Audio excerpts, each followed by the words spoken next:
n'ont pas de raison de penser qu'il nous faut des outils spéciaux. Peut-être en faut-il, mais en tout cas, une bonne méthode est celle qui consiste à essayer d'aborder ces questions à partir d'outils qui ont fait leur preuve ailleurs. Donc moi je suis pour une sorte de partage équitable des outils, et je crois que les outils qui ont fait leur preuve dans l'étude de certains domaines ou certains objets, comme ceux qui appartiennent à la connaissance, doivent pouvoir apporter quelques lumières lorsqu'on s'intéresse à l'art. Donc Goodman m'a d'abord intéressé pour cette raison, que Goodman est un philosophe qui, avant de s'intéresser à l'art, s'est intéressé à de toute autre chose. C'est un philosophe qu'on rangerait dans ce qu'on appelle aujourd'hui les philosophes analytiques, qui sont intéressés à des questions de philosophie de la connaissance, de philosophie de la logique, à des questions touchant au langage. Et lorsque Goodman aborde les questions qui donneront naissance à son ouvrage majeur qui s'appelle Langage de l'art, c'est dans cet esprit-là qu'il le fait. Et il le fait également pour des raisons que je crois intéressantes. C'est qu'il constate, si vous voulez, que la manière dont on s'y est pris jusque-là, à ses yeux en tout cas, c'est toujours soldé par des impasses, des perplexités sans fin et probablement inutiles. C'est-à-dire qu'il y a un moment, si vous voulez, où parfois il faut passer à autre chose. Ne pas se laisser prendre justement dans le piège de l'énigme, on n'en finit pas. Je pense qu'une des convictions de Goodman était de penser qu'on devait pouvoir aborder des questions relatives à l'art de façon intelligible, avec des outils clairement définis.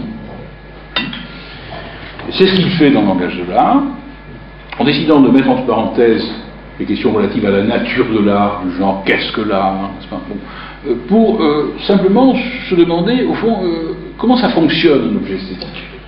Donc, la question alors c'est celle du fonctionnement. Comment fonctionnent ces objets que nous appelons des œuvres d'art? Et il s'attache à répondre à cette question, à la question du comment. Comment ça fonctionne? Et il utilise pour cela effectivement des outils, qui sont des outils logiques, parce qu'il s'intéresse aux propriétés logiques de certaines relations qui sont impliquées dans le fonctionnement des œuvres d'art. Et on aboutit ainsi à une philosophie qui est une philosophie de nature descriptive, qui s'attache à décrire le mode de fonctionnement de ces objets symboliques que sont les œuvres d'art. Bon. C'est la raison pour laquelle je m'y suis intéressé. D'abord parce que la question du fonctionnement m'intéressait plus que d'autres, parce que je pense que c'est la bonne question. Comme Goodman dit, bien, mais on commençait. Mais ça c'est le versant pragmatisme, même si Goodman n'a jamais revendiqué quelque appartenance que ce soit au pragmatisme. Quand il dit par exemple que ce qui est intéressant, ce n'est pas ce que les œuvres sont, mais ce qu'elles font, un tel énoncé prend sa place dans une vision des choses, qui laisse de côté les questions d'essence, comme je disais tout à l'heure, et qui essaie de s'attacher à des choses qui puissent se décrire. Sur lesquels on peut mettre des mots. Voilà, sur lesquels on peut mettre des mots. Donc voilà principalement les raisons pour lesquelles je me suis intéressé à Goodman, et je continue à penser que c'est la bonne question, même si aujourd'hui les choses ont bien changé dans la tradition philosophique à laquelle Goodman appartenait. Oui, dont le coût théorique. Disons que ce qui est frappant aussi de toutes ces théories et ce qui rattache au pragmatisme, c'est le fait qu'on est encore une fois dans une proposition qui, même si elle est relativement complexe dans sa volonté de nomenclature, est une proposition qui pousse vers l'action. C'est-à-dire qu'elle relève encore. Et je dirais simplement que j'ai donné il y a quelques années à de vos collègues dans une école d'art le parti de travailler en les perturbant, en les faisant travailler. J'avais fait un choix qui m'avait fait passer pour un imbécile par un responsable de FRAC.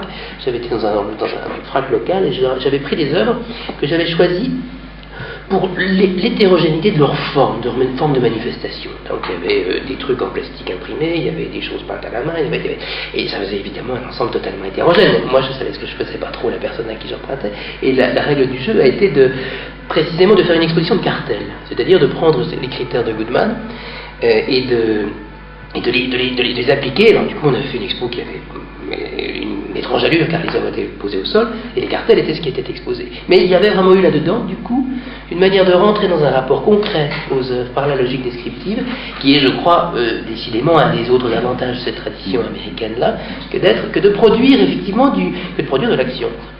Et même simplement la description, ça peut être un vrai moyen d'engager un rapport à un objet et de le regarder.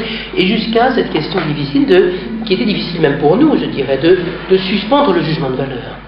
Parce que dans le travail que fait Goodman, puisqu'il ne demande pas ce que ça vaut, hein, comment ça marche, donc il se pose la question pour des objets extrêmement hétérogènes et qui mettent le temps, en tout cas, de l'opération d'interprétation qu'il fait, les objets plus sur un niveau. Et je crois que cette capacité à ne pas mettre l'a priori de la valeur sur les objets, c'est une leçon à prendre aussi de cette philosophie pragmatique, y compris pour juger, justement.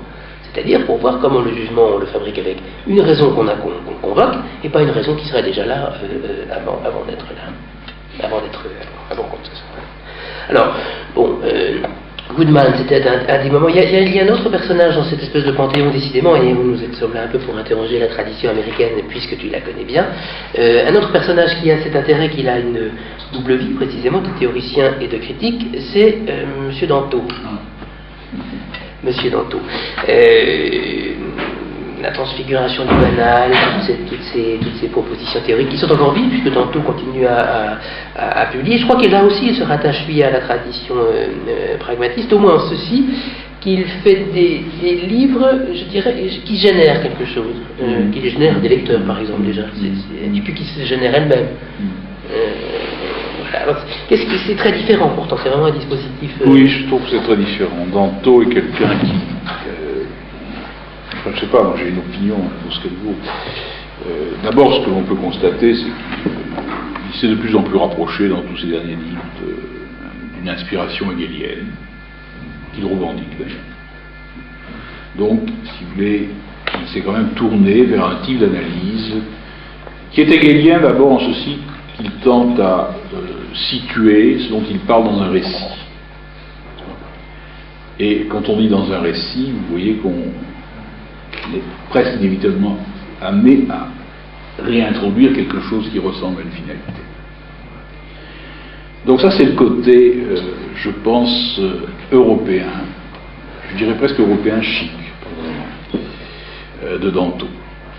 Et c'est pourquoi il plaît. Vous remarquerez que s'il y a un auteur dont tous les livres sont systématiquement traduits, c'est bien lui. C'est le moins américain des Américains, le plus européen des Américains. Mais il y a autre chose. C'est pourquoi je ne le situerai pas trop dans la famille dont j'ai parlé. Il y a autre chose. Quand on y réfléchit, on s'aperçoit que finalement, Danto est un bon successeur de Greenberg, un bon héritier.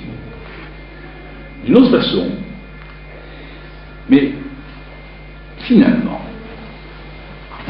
en centrant ses analyses, comme il l'a fait depuis le début, c'est-à-dire depuis la transfiguration du banal, sur un artiste, Warhol, un courant